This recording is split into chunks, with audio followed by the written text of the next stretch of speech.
You are listening to the Dr. Grande podcast. Another episode begins right now.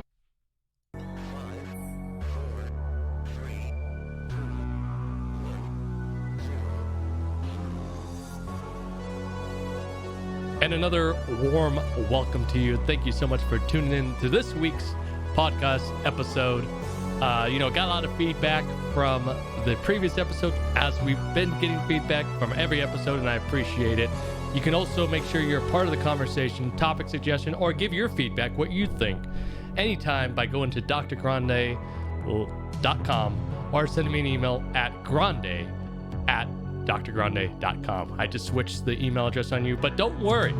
If you emailed an email to the old address, don't worry, we're still monitoring that, but just know that the new email address is Dr.Grande. The URL is drgrande.com. It's grande@drgrande.com. That was a little confusing, but I got to keep you guys on your toes.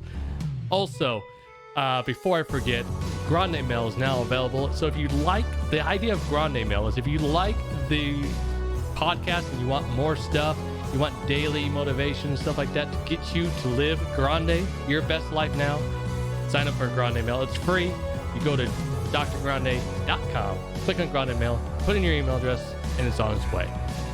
Tonight is another special evening podcast because we're going to have our first guest, and I'm sure you guys can't guess who it is, but it's the one and the only, the Daniel son, who's also reliable on the stream. He's on the panelists, and he's known throughout the world as Big Reese. Welcome, Daniel son. Thank you for having me. How are you doing this fine evening? I'm doing pretty good, but every single time you call me that name, I think about crashing something into your living room. Well, we're gonna have to save that stream for another, or that podcast episode for another time. It's kind of interesting how this podcast came about. We were just talking, and we're just like, hey, let's do it. And so, I appreciate you coming on and being willing just to jump into the mix. That's what we need here. And I tell people all the time to get off the sideline and jump right in the mix, and they will not regret it. So I'm glad you are a part of this week's episode. You sound like you don't deal with enough people who are accustomed to rolling with the punches. Well, I mean, I find that a lot of times people, and I'm guilty of this myself, they're very conservative, or they're afraid of like going too much fun, or afraid of the unknown. If they cross that line in the sand, so to speak, that it prevents them from doing it. I've done that in life. I've done that with, like, for example, the fair, right? There's lots of rides on the fair. And for some reason, I saw someone throw up. And I'm like, yeah, rides equal throw up. And I hate throwing up. So I allowed this irrational fear in my life control me and not allow me to have fun. Or like if I was out drinking with other people and I was driving, I would not touch alcohol because I was responsible, and I just was stressed out all the time because I wasn't having a good time because I was worried about what the other people will do. So what I'm saying in this long-winded intro is that it's okay to have fun once in a while. It's okay to just let your guard down once in a while and live life a little bit. We're too, when I was just too strict and stuff like that, not enjoying it, what's the point of doing it if we're not enjoying it? You know what I mean? What's the point of buying a car if you're not gonna enjoy it? Exactly. I mean, that's funny you mentioned, because Daniel is poking at a very real thing with me. It's because, like, I recently bought a new car, and I was like, okay, I bought a car. I love the car, but I'm not going to drive it. Or I'm going to drive it only I said this in jokingly, but I was like, I'm only going to drive it 4 miles a month or something like that. What did I say? That's like 25 or 30. Yeah, a month. And it's I don't know. And then one day I was like, why would I buy a car and not enjoy it? And Daniel kind of pointed that out, and I got to thinking, I'm like, it's silly to buy something just to put on the shelf. I like keeping my stuff in nice, pristine order. Like, I take very good care of my things. But if it's to the point where it's a burden just to try to take care of it and I don't enjoy it, why do it, you know? But you can't tell me, Daniel, that there hasn't been a time in your life where you were the same way or you approached it in that manner. Is there? I mean, I've pretty much always had my philosophy with cars of like, it's a car, you should drive it. It exists. It's a thing that exists for a purpose. Mm-hmm. And you Now, never, but outside of cars. like cars are for driving, knives are for cutting, and toilet paper is for wiping your ass. Wow. I'm enlightened. I've been using hay and freaking grass. I mean, I thought toilet paper was just for blowing your nose. That's what I thought. But excuse me. But no, I mean, no, I get it. But like, was there any time, take automobiles out of it, was there any time where you were just like, I don't want to use this too much because I'm afraid that I would make it worn, it will break, or anything? Or there's two possible things you can answer. Did you were so fear of doing something, or something in your mind didn't want you to do something that you avoided it for no reason? Like my thing with the Ferris wheel or not Ferris wheel, the fair rides. Yeah, I can think of two circumstances. One was I got this set of headphones, and they were the best set of headphones I'd ever had. Mm-hmm. And I had compared them to some of my friends' headphones, and for like a third the price, I had the better headset. But I had bought them at like the tail end of the production, and so they weren't available anymore.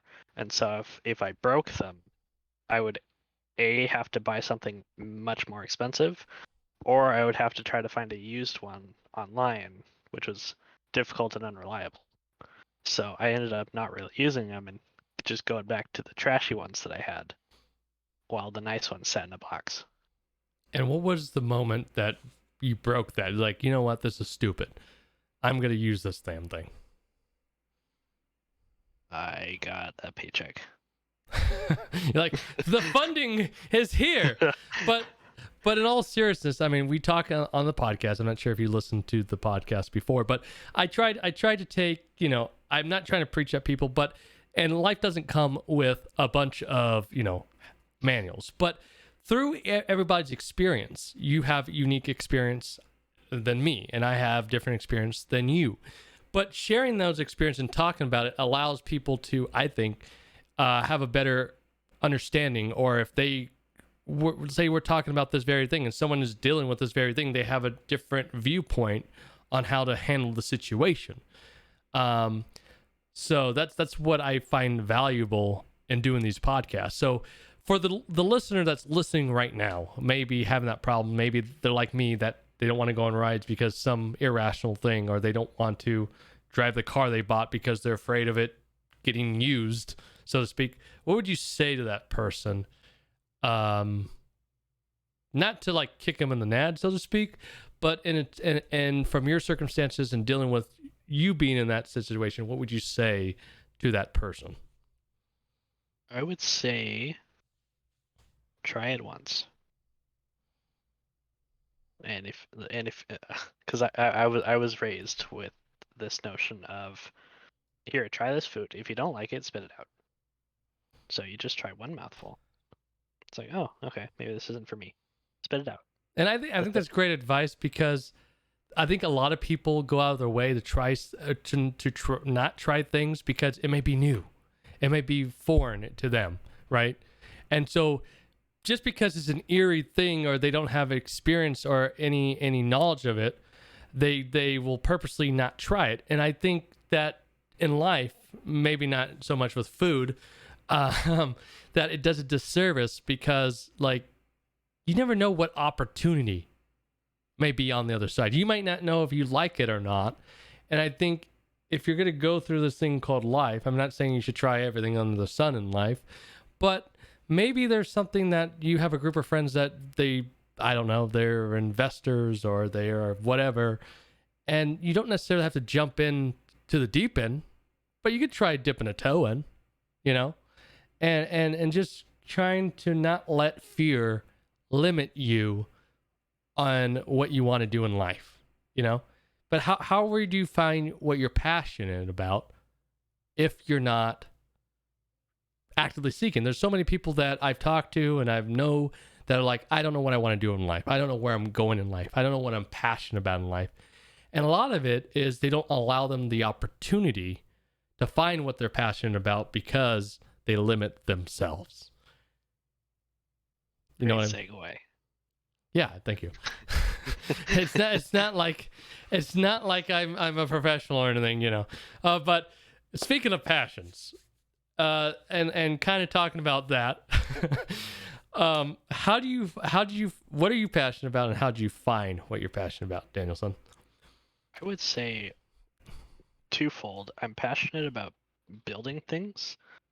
So whether it be, I don't know, things out of wood, cars, Lego, etc.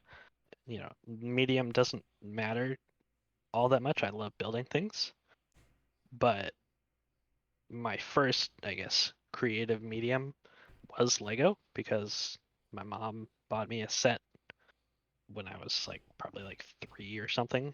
But I just discovered that, oh, I loved putting the pieces together and seeing the different ways that they connected, then taking them apart and trying again, and all that sort of thing. And in my adult life, I realized that the best way for me to make a career out of what I was passionate about was to start looking into the construction of automobiles. So let me ask you this: a couple things. Yes. If let's just say for argument's sake, your mom didn't buy you that Lego set, do you think that was a foundation laid to discover your passion? Would that passion still be there if you didn't have all that experience and all those Lego sets that you've shown me? I think that opened the door for me at an early age, but I think it opened a door that was just inherently there. Mm-hmm. So I'm not sure when I might have figured that out, but I do think it's something that was there independent of my discovery of Lego. Mm-hmm. And I might have found a different medium, maybe woodworking or something like that, and maybe that would have been my primary. But yeah, well, I would argue that had a big impact into your passion that you're pursuing right now, and what it's evolved to. I mean, not to say that there wouldn't be something down the road if that didn't happen, but I think there are instrumental things in our life that we find, and we're like, I really enjoy this. And I think a lot of people who are like, I don't know what I want to do. I've been doing this, but hey, I'm not happy doing this anymore. That's okay. I think open yourself to options is important. So you can find that thing that you really enjoy doing and see where you can take it to. For example, for me, my passion is math, and it didn't come to me in a nice way. It came to me in quite the opposite. I used to suck at math. I would be the kid after school doing fractions and stuff after school and doing like test corrections, and I'd go to Sylvan Learning Center. And I'm not trying to put myself down, but I'm just being honest with you guys. I'm just saying life's about growth and stuff like that, and sometimes our passion doesn't come. And I hated math with a passion. Every time it was the math subject time, I would be, oh, great. I'd rather go run 20 miles than do math. And I'd go to Sylvan Learning Center, and it's like they're just speaking this language that I didn't understand. And this is how naive I was. It was in 5th grade, okay? 5th, 4th grade. And I was like, I don't need math. Math's stupid. Okay? And I was like, I'm going to be a computer programmer where I don't need any math. This is naive Doc, okay? This is just me. I'm just being honest with you. And some people are like, oh, that's really bad. Well, who cares? I'm just keeping it straight with you guys, like I always will. But anyway, No, I think you should elaborate for the audience why that's funny. that's funny because okay. Well, that's funny because if you know anything about computer programming or have any friends that are computer programmers, they'll tell you that math is essential in what they do, and so it's kind of an oxymoron. A computer program that doesn't need math. I mean, if you can find one of those, I mean, give me a call. I mean, I'll give you $1 million. But you can't really have a computer programmer without math. Like, go to any website looking at any computer programming degrees, and there's math requirements. Guarantee you. Anyway, so I just had this hard time with math, and I was just like, this is freaking bull. And I was, I thought I was programming. I was making Excel spreadsheets and what's it called? Microsoft Access database. I'm like, I'm programming. It wasn't programming, but it's like, aha, you don't need math. There's already pre-made templates and all that stuff. But whatever. So one day, I don't know what happened. I was in algebra class. I went to Sylvan Learning Center. We were doing slopes and equation of a line. And I just remember him distinctly writing something in blue. And one day it just clicked. Like all of a sudden, everything that I didn't understand about math, everything that I was just like, there's no way I'm going to understand this. Just the stars were aligned and my eyes were open. And I went from hating something to then my friends were asking me for help when I was asking them for help. And by the way, at this point, I was so bad at math, I was scared to ask for help. And that's one other life lesson I will want to share with you guys is don't be afraid to ask help. If someone says you're stupid, who cares? At the end of the day, it matters if you understand it, and probably find someone else to ask if they're going to give you that kind of answer. But I just something just I don't know. It was osmosis. It was divine intervention. I don't know. But I went from sucking at math, lowest grade in the class, to tutoring my friends, to high grade in the class, to then going, you know what? This is so much fun. I'm going to go to college and get a degree in math, pure math, which is hard to do because there's applied math, there's pure math. Pure math is more the theoretical, the why things work. But I have to say, just like with Daniel and his foundation in Legos, the foundation for me was the great teachers I had. I had Mr. Giovanni for geometry. I had Mrs. Klaus for, no, wait. Giovanni for Algebra 1, Klaus for geometry, not that that matters. Miss Tibbles and Mr. Seegers. Those were the very good teachers. And I was talking about this the other day about how a good teacher makes the world of difference in a subject and reaching those students and stuff like that. But I don't think if I didn't have those teachers that instilled math and made it, even though I understood it, showed that there was something more to it and how fun it was to understand it and how much you can learn from it, I don't think I would be at the University of Washington studying math to this day. So I think those were the instrumental parts once I understood the language for me.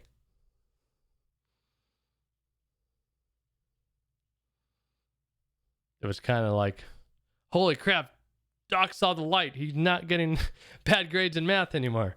But it took my most hated subject into my biggest passion. Talk about life irony. Talk about irony in general. There it is for you. So to kind of follow that up, what would you say, Daniel, if someone goes, it's like, hey, it's great that Doc and Daniel can talk about their passion and how they arrive at their passion. What would you say to someone who's like, I don't know what I want to do. I don't know what I'm passionate about. How could they go and find that? My best strategy is see what my friends are passionate about. Sometimes interacting with people who are passionate about something can, for lack of a better term, drive me up. and get me interested in something. So the underlying thing there is try new things, but the more specific recommendation is try new things that friends of yours are interested in.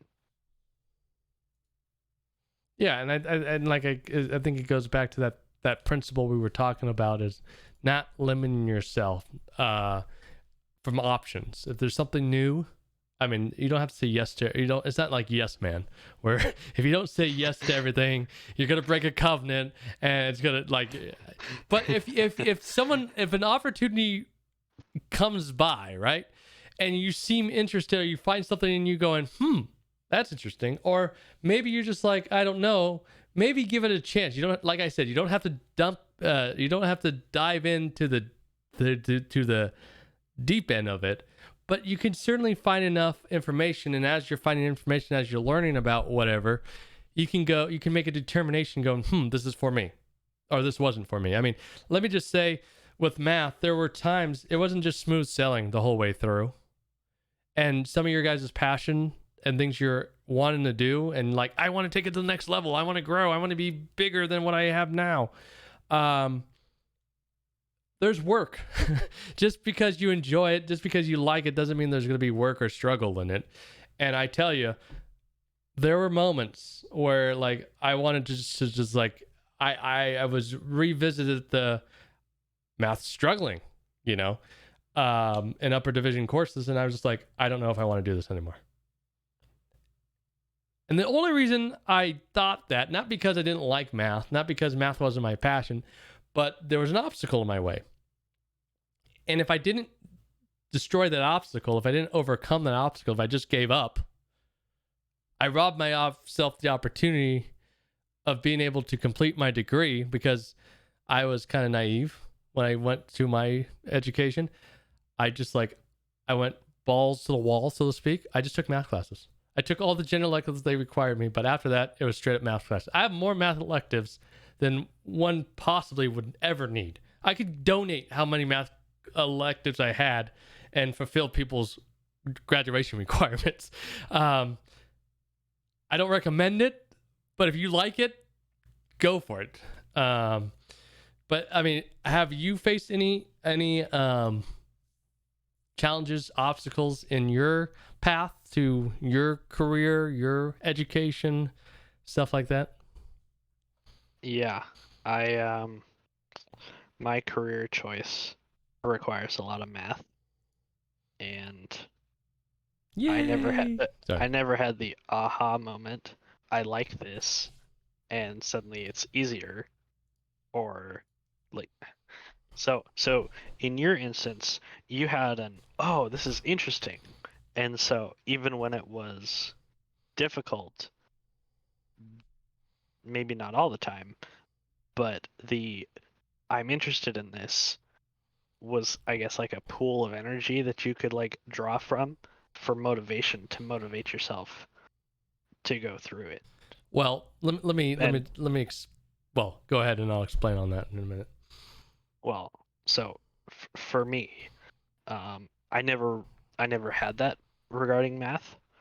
Um, but I did have sort of thing that's like, oh, but if I learn this math and I learn to be able to compute this type of thing, then I'll be able to do this, task related to my actual passion. So you saw it as like, I need math as a tool to be good at what I'm passionate about. So therefore, I'm willing to put forth the work to understand it and be able to do it. Yes. I don't think I will ever like math, but That's sad. it doesn't it's not hard for me to admit or recognize that I need it, but it's always a tool that I will probably begrudgingly have to use. Well, I mean, we use math every day. I mean, Hmm. math just the language of the world. But let me just say, it got to a point where I had no other choice. I took in so many math classes, I couldn't transfer it to another degree. So there was a point of no return. I took so many math classes and not enough other electives and other disciplines which I don't recommend. I recommend, that's when you're in college, you could take an art class and see if you like arts while still in your coursework. Your electives are designed to kind of, I think, hone in interest. Like I took oceanography, I loved it. And if I was at a point where I was like, I'm not sure about math, and I didn't take so many classes, and it would I would have to triple my time at the university because the lack of oceanography stuff to get a degree, I may have shifted that. But no, I was like, I'm gonna finish and I'm gonna leave here with a math degree, and so I did it. There were times where okay. I was so fed up.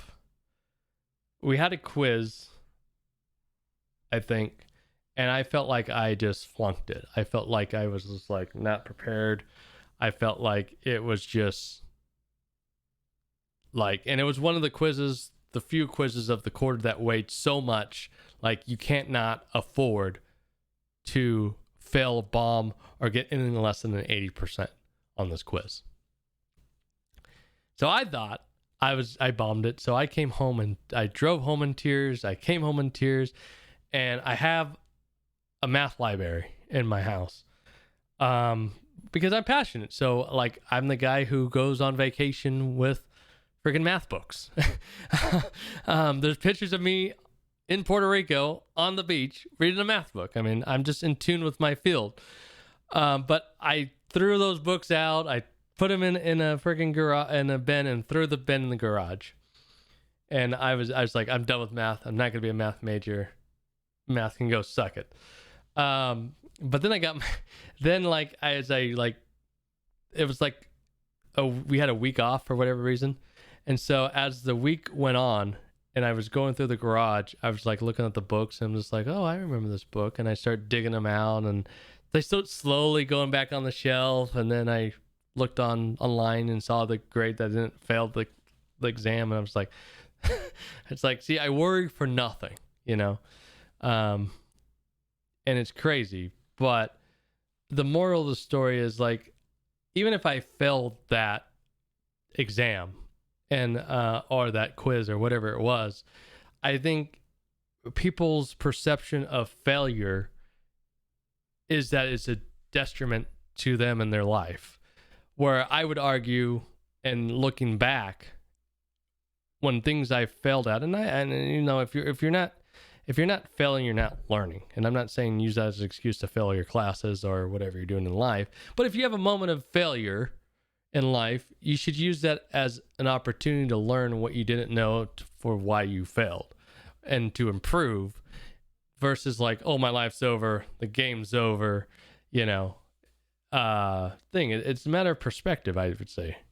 Anything on that, Danielson? Not especially. I think you covered the bases. But was there any moment where you were just really questioning yourself, where you're just I don't know if this is for me, or if other than the math component of your education, was there a moment where you're just you were kind of at the crossroads, you're wondering, are you pursuing the right thing? Or can you achieve what you set out to do? I can't separate any of those moments from my struggles with math now. So it was the math was the crossroads sometimes? Every time, yeah. Okay. But you overcame it. So, I mean, to my knowledge, you've completed your math requirement. Well, yeah, but there were also some other classes that required a lot of math and calculations and things, and yeah, none of the math classes were my single hardest class. That was one of the engineering classes. Oh, the applied math class. I don't deal with applied math. Yeah, and I don't recall really helping or asking you for help on that, because I was like, this is not your field. Yeah, Newtons and all that stuff, they're cool, but I'm dealing with just what technique do we use to solve this integral? Oh, I got your back all day. Linear algebra, I got you all day. Anyway, not to, I'm going to go on a math tangent and start teaching math in the podcast, which I don't think anyone would want to watch. Maybe very few, but not anybody.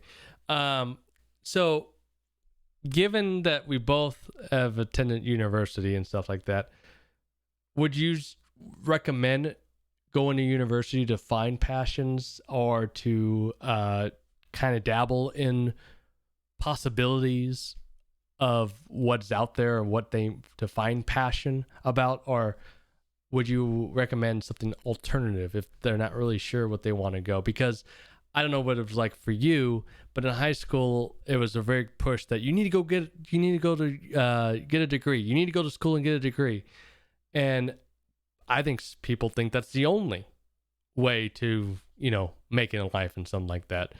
What would you say to somebody who's at that road or that crossroad? College is a very expensive way to try to figure out who you are. I would recommend like clubs, because like you might not think it, but you can find like adult clubs in your area for all sorts of things. There's a chainsaw art club in my area. I never would have thought of that. No wonder I hear all the noise during the stream from your end. You're just chainsawing away. No, but I think you bring up a good. That would be very scary seeing you chase someone with a chainsaw, because you'll have that laugh and that look in your face. I don't know if you're serious or you're just having some fun. You don't want to see me carve a teddy bear out of a log? As long as it's from a very safe and far distance, sure, I'll watch all day. But no, I think you bring up a good point, because I don't think things like trade school are brought up enough. Trade school is a lot cheaper. Yeah, trade school is brought up enough. There are things like Coursera, where you can take online classes. You don't necessarily have to pay for them. You can get a certification through there if you pay for it. So there are other options, and I'm not knocking university. If you think university's for you, I just say don't do it because someone tells you to do it. Do your research, do your homework, and see if it is for you. Do they provide you the resources and the tool that you need that excel you to your destination, to your dream, to do your passion, is what I'm saying. Because I think unfortunately, the education system is like a factory. It's like they push you through K through 12, and then like, okay, go to university, and it's just like this. We're just like on this conveyor belt of life. And I'm just saying, you got to kind of sometimes take a pause and go, what? Like I asked in the other podcast, what is it that you want to do? What do you want to wake up in the morning and be happy about going to work or going to do, versus getting up being dread and not knowing what you want to do and being dissatisfied in life? And I think a lot of people will work in a job just to pay the bills, and I have always said that's not living, that's just maintaining. And I've done that myself, and I've talked about that last podcast. But I think it's very crucial if you're able to find the resources out there, and it may be hard at first. Maybe you don't have connections. Maybe you don't have people with information. But that is the great thing that can happen, is if you don't like where you're at right now, or you feel like there's a lack of knowledge, you can go make those connections. And they're out there. One of the drastic things I have done is literally pick up my entire house and move to another area. Now I'm talking to different people. I'm involved with different crowds and conversation, opening up new connections. And it sometimes just takes getting out of that comfort zone, not limiting yourself, like we were talking about earlier, that it prevents you from exploring other areas in your life where you can find that passion, you can find that connection that will take you to the next level. And that's what I think is important. And sometimes I wish I would have done it sooner, because if I would have done it sooner, I probably would have, ended up where I wanted to be years beforehand.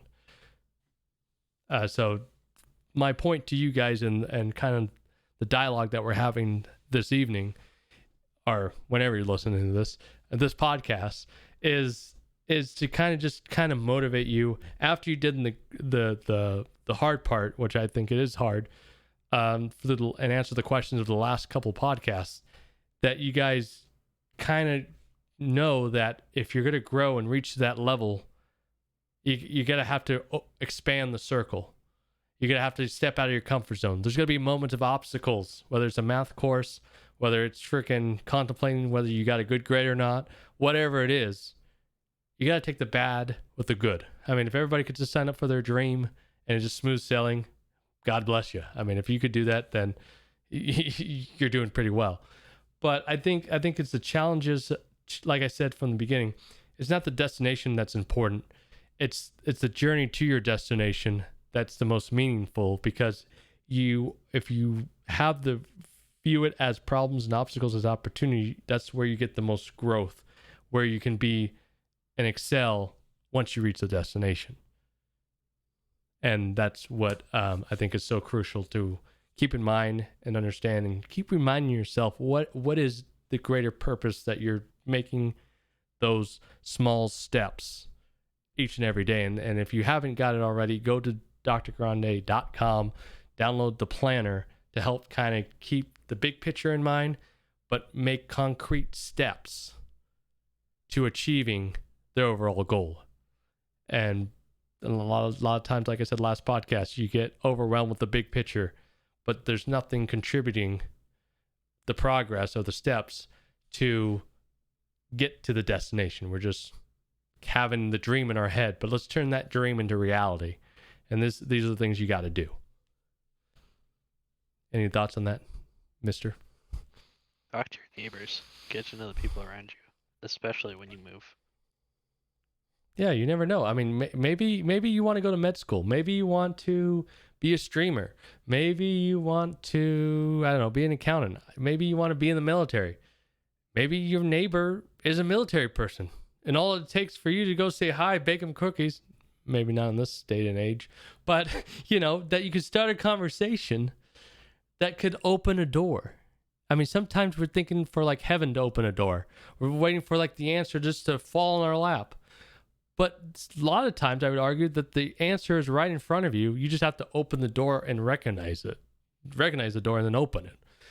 And by limiting yourself, going, oh, I don't want to talk to my neighbor. He looks weird. He has a funny mustache. He drives a red car. I hate red cars. The only thing it's hurting is you.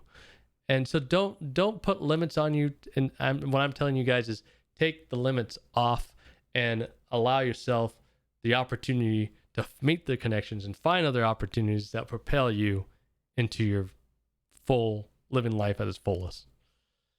I feel like I talk too much, Daniel. Go ahead. My first quarter at university, I had this chemistry class, and there was this guy who decided to sit in my row, and he had this like sort of like creepy look to him, and I was like, I don't want to deal with that guy. And then later that day, I had lab for that same class, and that guy came up to me, and he's like, "You and I are gonna be lab partners." And I was like, sure. And then I looked around for other lab partners, and there weren't any. So we became lab partners. And then, long story short, we became really great friends, and he became my first roommate outside of my first year where the university sets things up, and now he's one of my best friends. See, I mean, those types of stuff I hear all the time. Like, for instance, my parents. They met in the military, and my mom says when she first saw my dad, she couldn't stand him. He was loud. He was the life of the party, and people flocked him because he was just the life of the party. And my mom's like, I'm not having this. And then he said, he went up to her and says, "Hey, you're a cute Mexican," and my mom's like, "No, I'm not a Mexican. I'm Puerto Rican." And he's like, "Oh, a Mexican with a surfboard." And my mom was infuriated. And keep in mind, this is like back in the 90s, okay? But anyway, she still remembers that and still remembers the disdain she had. But years later, they got married, and because of they got married, I'm here. So because of something that they thought they couldn't stand, just like Daniel couldn't stand their freaking the guy who wanted to be his lab partner, apparently, it turned you give him a chance and look what happens. In other words, don't judge a book by its cover is, I think, the title of this segment, if you will. I don't think there's a more apt description than that cliche one. Yeah, and I think that's going to be the title and the description of the entire podcast. Just they'd be like, "What's this one about? Don't judge. What the hell is this about?" And hopefully you give it a listen. No. I think that you should save that title for something like a actually bizarre topic. Okay. This has been like a serious like life advice sort of thing. Yeah. But if we talk about something like really weird, or if we do one of those more bizarre things we were talking about, there. Okay. That's a great title. So let's talk about this for a second. So just to kind of wrap things up, if you could go back in time, right, and talk to your younger self, what advice, if any, or things you would tell yourself to prepare to kind of best equip what you yourself that you didn't have, what you know now, but you didn't know then?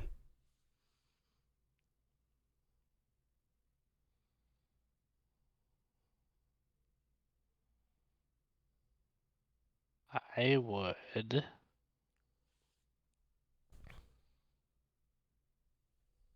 I would get my dad to exercise. Your dad to exercise? Mm-hmm. I think I would, if we're talking about like us to do things, I think I would spend less time worrying and being inside my head, and spend time more with my dad, if I could. But what would you tell yourself for yourself? Like, what would you like? For example, I procrastinate a lot, and I wasted a lot of time procrastinating. If I didn't procrastinate as much as I did in life, in school, or whatever, I'd be light years ahead.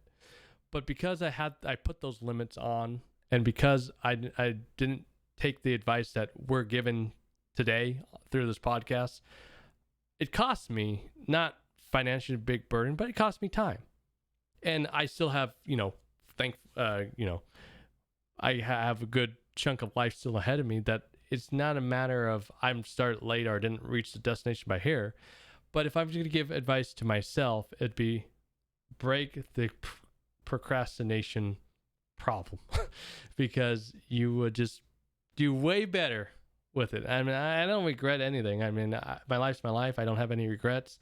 But if I could go and kind of teach myself something for just a moment to just kind of go back in time and make my life better, it'd be procrastination and finances.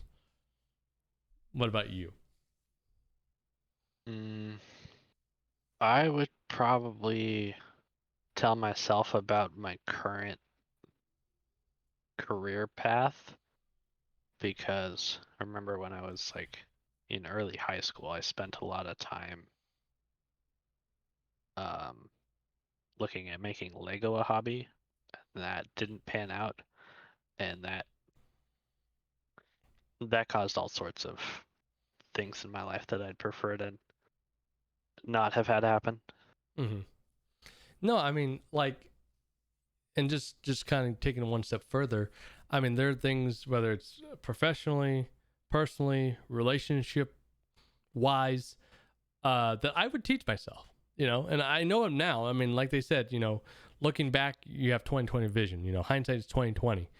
But the moral of the story is like, as you don't focus on yesterday.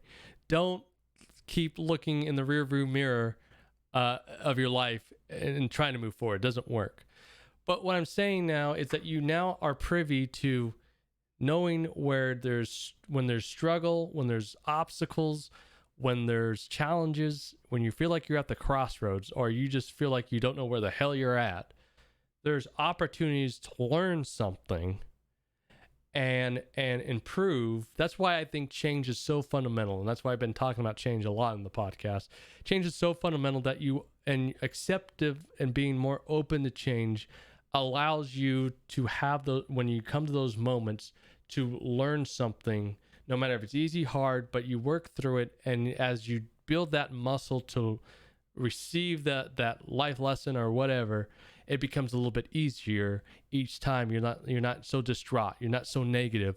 You are just going, okay, I'm at a crossroad, but what is the challenge here?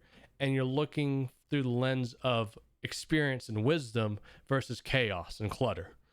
And so what I'm saying, guys, is that a lot of people, when you talk to them, they're like, oh, if I only did this when I was younger, or if I only did this when I was in school, my life would be better. Stop living that way. Don't live that way.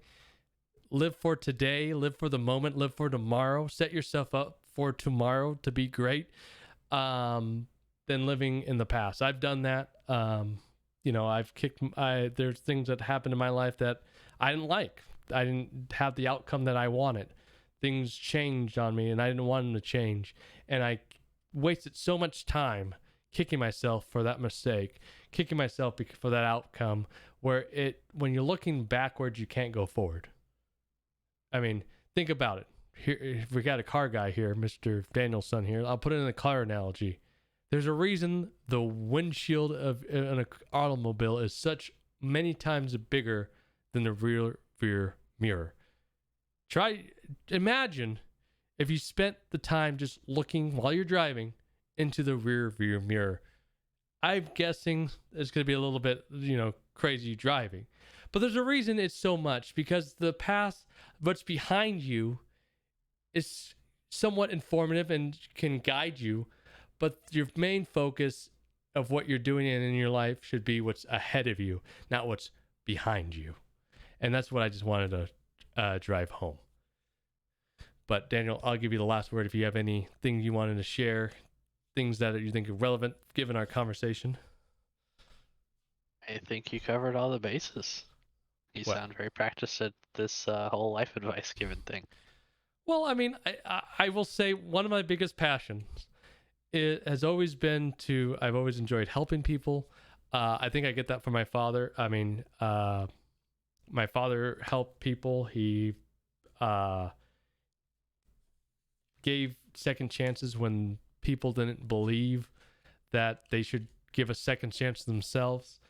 And I think throughout life, I think I take great joy in not only being a receiver of great things, but also a giver of things. If I can help somebody, if I can cheer somebody up with the Grande Mail, if I can give someone my experience and it helps them, or you share your experience and our dialogue helps them, I think it's far much better to give than it is to receive. And so this has been a big passion of mine, and the fact that I get to do this and produce this is much more of a blessing for me than I can create a whole show about it. But it really fits who I am and what I get to do. I mean, it's fun playing video games. I mean, I like when people are in the chat and we're playing video games, but I also equally like being able to just talk about real life and play the video game of life together and share our little cheat sheets and our strategy so we can all live our best life now.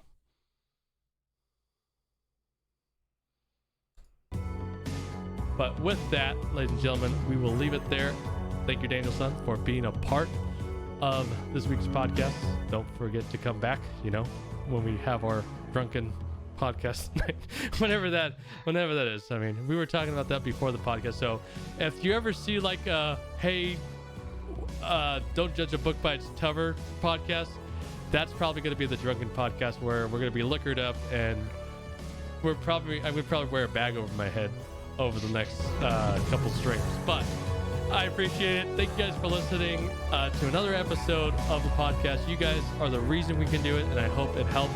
Be sure to just weigh in, send your feedback, thoughts, comments to the email address grande at drgrande.com, or you can just go to drgrande.com and click on the tell doc or ask doc or contact doc, whatever it's changed to, and drop an email that way. And don't forget to sign up for your free and great resources at Grande Mail at drgrande.com.